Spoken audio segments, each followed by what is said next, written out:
Hello and welcome everybody. So today I want to talk about money, finances, wealth, as seen specifically from, a spiritual point of view. So, all right. So the thing to think about money is we're chasing it, most of us, and what money really wants to do is be attracted to you. So instead of chasing money, we want to learn to attract money. First off, realize all the conditioning we've had growing up. If you've ever been told, oh, that costs too much, or you think money grows on trees, or, money's hard to make, and, money is like the root of all evil. It's like the people that told you all this probably didn't have very much money to speak of to begin with.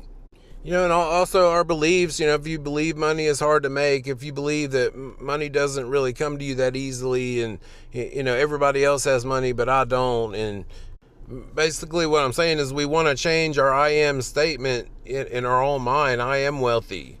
And we live by that notion. So therefore, if you're saying I am wealthy, but then you're trying to go work some overtime or do this to make extra money, basically you're still chasing money. So you can say I am wealthy all day long, but if you're giving off the vibration of lack, in other words, you're still in your own mind, you believe you have not received it, or believe that you can't receive it.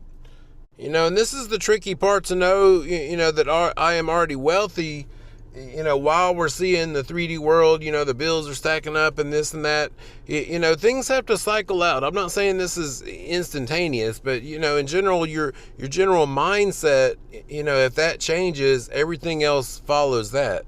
And the fact of we can't take anything with us. So, wealth isn't something we have, it's something we experience. So like disconditioning ourselves, in other words, like, so if like money is the root of all evil, we have to change it in our mind. Okay, money can be used for evil, but in my hands, I would create more goodness. I would create, a better atmosphere for everybody around me, and what we're doing is we're taking these old beliefs and changing them to the better, changing them to where they don't have any more resistance. And, and also changing the way we feel about money. If somebody else has money, that should still make you happy instead of reminding you that you don't have it. In other words, see what I'm saying? So we're flipping the script, because if you're happy that somebody else has money, then money looks at you like, okay, well, he'd be happy if we went, pour some money over, some energy over his way.